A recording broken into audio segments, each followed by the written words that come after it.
आगे संघ एवं राज्य क्षेत्र, यूनियन एंड टेरिटरी। तो अनुच्छेद 1 का 3, भारत के राज्य क्षेत्र में निम्न क्षेत्र शामिल होंगे: राज्यों के राज्य क्षेत्र, संघ राज्य क्षेत्र, ऐसे अन्य राज्य क्षेत्र जो अर्जित किए जाएं। मतलब भारतीय संघ के अंतर्गत किसी राज्य को सम्मिलित करने का अधिकार किसे प्राप्त है? तो संसद को। संविधान के प्रथम अनुच्छेद के अनुसार भारत होगा राज्यों का संघ। भारत में कितने राज्य में संघीय प्रदेश हैं? तो 28 राज्य और 8 संघीय प्रदेश, जिसमें राष्ट्रीय राजधानी क्षेत्र भी सम्मिलित हैं। लोकसभा में केंद्र शासित प्रदेशों के लिए अधिकतम कितनी सीटें आरक्षित हैं? 20।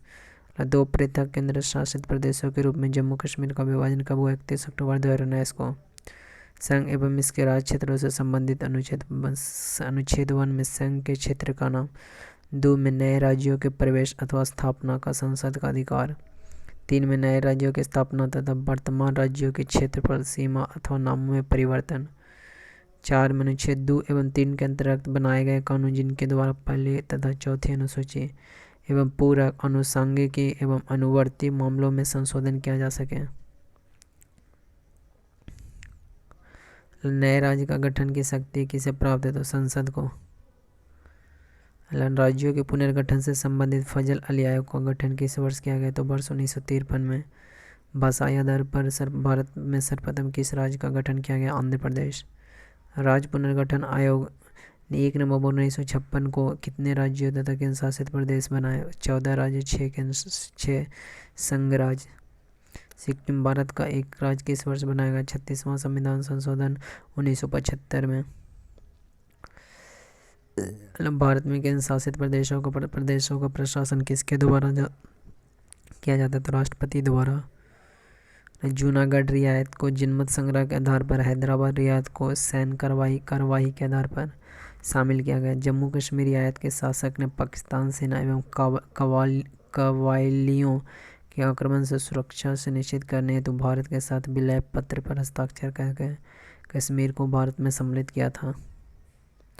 पहले के विशेष राज्यों का दर्जा असम को 1969 में, नागालैंड को 1969 में, हिमाचल प्रदेश 1971, मणिपुर 1972, मेघालय 1972, त्रिपुरा 1972, सिक्किम 1975-76, मिजोरम 86-87, अरुणाचल प्रदेश 1986-87। क्षेत्रीय परिषद का नाम और उसका मुख्यालय और सम्मिलित उत्तरी क्षेत्रीय परिषद नई दिल्ली। उत्तरी जम्मू कश्मीर, लद्दाख, हिमाचल प्रदेश, हरियाणा, पंजाब, राजस्थान। जम्मू कश्मीर, लद्दाख, हिमाचल प्रदेश, हरियाणा, पंजाब, राजस्थान। केंद्रीय क्षेत्रीय परिषद प्रयागराज, पहले इसका नाम था इलाहाबाद। उत्तर प्रदेश, उत्तराखंड, मध्य प्रदेश, छत्तीसगढ़। उत्तर प्रदेश, उत्तराखंड, मध्य प्रदेश, छत्तीसगढ़। पूर्वी क्षेत्रीय परिषद कोलकाता, बिहार, झारखंड, पश्चिम बंगाल, उड़ीसा, सिक्किम। बिहार, झारखंड, पश्चिम बंगाल, उड़ीसा, सिक्किम। पश्चिमी क्षेत्रीय परिषद मुंबई, गुजरात, महाराष्ट्र, गोवा, पश्चिमी क्षेत्रीय परिषद मुंबई, गुजरात, महाराष्ट्र, गोवा, दादर एवं नगर हवेली, दमन द्वीप तथा दमन एंड दीप। दक्षिण क्षेत्रीय परिषद चेन्नई, आंध्र प्रदेश, कर्नाटक, तमिलनाडु, केरल, पुडुचेरी, तेलंगाना।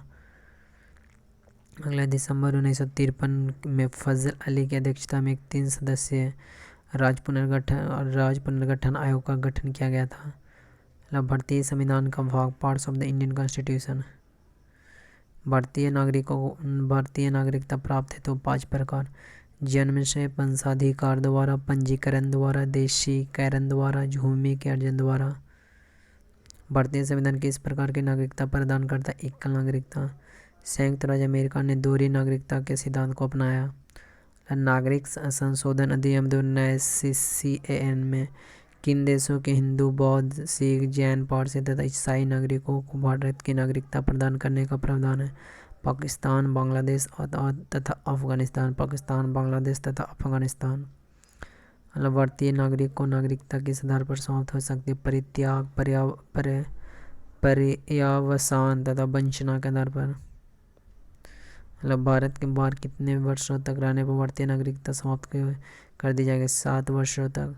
प्रवासी भारतीय दिवस कितने समय अंतराल पर मनाया जाता है? प्रति 2 वर्ष पर।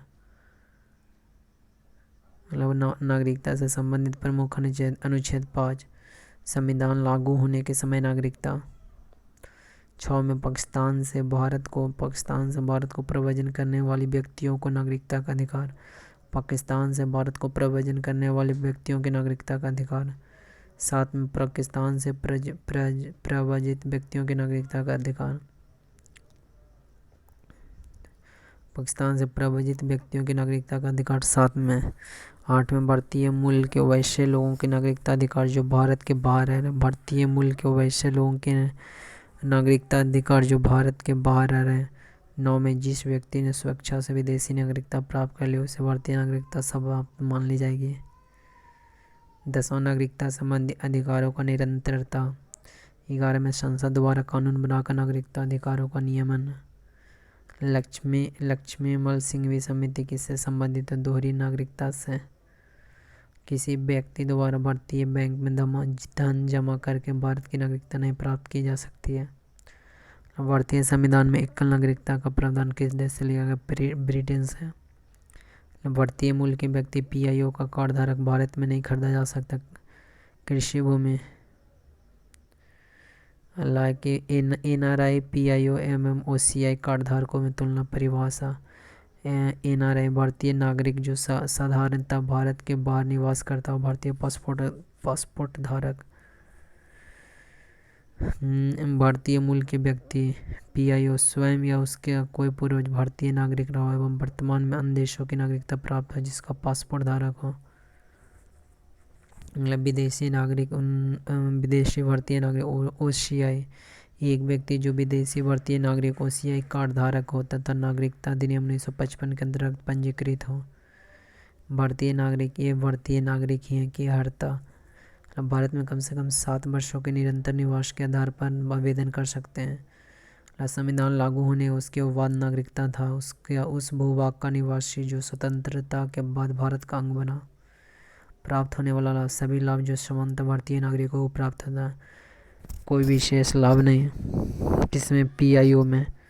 और ओसीआई में एक एफआरआरओ एवं एफआरओ वाले और लाभ के साथ पंजीयन से छूट भारत में कितनी भी अवधि तक ठहराव के लिए। वीजा इसका नहीं है। वीजा इसका हाँ जीवन भर बिना वीजा आ सकता। मताधिकार दे दिया गया। मताधिकार इसका नहीं दिया किसका? तो पीआईओ का। और विदेशी नागरिकों को नहीं दिया गया। आगे एल.एम. सिंघवी ने की अध्यक्षता में गठित समिति ने प्रतिवर्ष 9 जनवरी को प्रवासी भारतीय दिवस मनाने की अनुशंसा की। तो ये था वीडियो। चैनल अच्छा लगता है चैनल को सब्सक्राइब करें।